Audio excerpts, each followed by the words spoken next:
بسم اللہ الرحمن الرحیم۔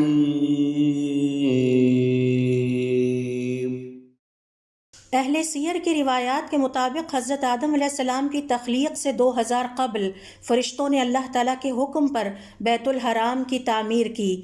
پھر حضرت آدم علیہ السلام کی تخلیق سے قبل اور بعد اس گھر کو فرشتوں نے اللہ تعالیٰ کی عبادت، طواف اور ذکر سے آباد کیے رکھا۔ جب حضرت آدم علیہ السلام کو کعبہ کی جگہ پر اتارا گیا، ان کے دل میں جنت کے لیے اشتیاق پیدا ہوا۔